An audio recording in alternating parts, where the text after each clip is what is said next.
भारत में जब मुगलों का शासन था उस समय कई हिंदू राजकुमारियों की शादी मुगल शासकों से हुई थी, जिसकी शुरुआत अकबर ने 1562 में की थी।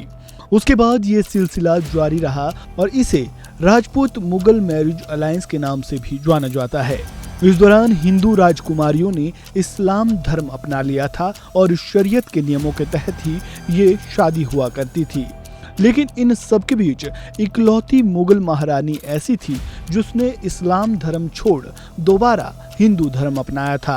क्या है ये पूरी कहानी, चलिए आगे जानते हैं। राजपूत मुगल मैरिज अलायंस के तहत आखिरी शादी मुगल वंश के 10वें शासक फारूक शयार की हुई थी।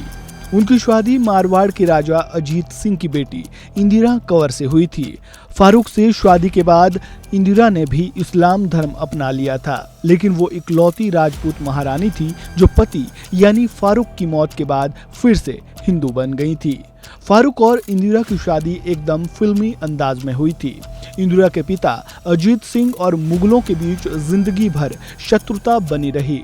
बावजूद इसके फारूक से उन्हें अपनी बेटी की शादी करानी पड़ी। एक वक्त ऐसा आया था जब मुगल आर्मी के सामने झुककर अजीत सिंह को अपने बेटे अभय सिंह को बातचीत के लिए मुगल दरबार में भेजना पड़ा था। कहते हैं यही वो वक्त था जब अजीत सिंह ने अपनी बेटी इंदिरा कंवर की शादी फारूक शायर से करने का भी फैसला किया था। शादी के बाद भी फारूक और अजीत सिंह के बीच की तकरार कम नहीं हुई। इंदिरा कंवर की शादी के कुछ वर्षों बाद अजीत सिंह ने फारूक शायर को लाल किले के भीतर ही बंदी बना दिया था। दोनों की सेनाओं के बीच रात भर भयानक युद्ध हुआ, जिसमें अजीत सिंह की जीत हुई थी।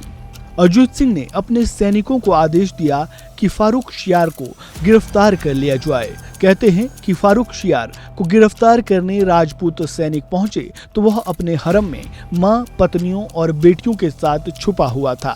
सैनिकों ने उसे पकड़ा और त्रिपोलिया गेट के एक छोटे कमरे में बंद कर दिया गया। इसी जगह पर फारूक शियार को टॉर्चर किया गया और सुई से उसे अंधा कर मौत के घाट उतार दिया गया था। फारूक की मौत के बाद इंदिरा के घर लौटने की कवायद शुरू हो गई और इंदिरा ने इस्लाम धर्म छोड़कर फिर से हिंदू धर्म अपना लिया था। मुगल रानी रहते हुए उन्होंने अपनी सारी संपत्ति जोधपुर की जनता के नाम कर दी थी। ये मुगलों के शासनकाल की इकलौती घटना है जब कोई हिंदू राजकुमारी हरम से वापस लौटी थी। यही नहीं, फारूक शियार और इंदिरा कंवर की शादी राजपूत मुगल मैरिज अलायंस की आखिरी शादी साबित हुई। तो ये थी कहानी उस महारानी की जिसने इस्लाम धर्म छोड़कर फिर से हिंदू धर्म अपनाया था। इस वीडियो में फिलहाल इतना ही। आपको जानकारी कैसी लगी कमेंट बॉक्स में राय जरूर दें और इसी तरह की मजेदार और रोचक जानकारियों के लिए वन इंडिया को सब्सक्राइब करना बिल्कुल ना भूलें।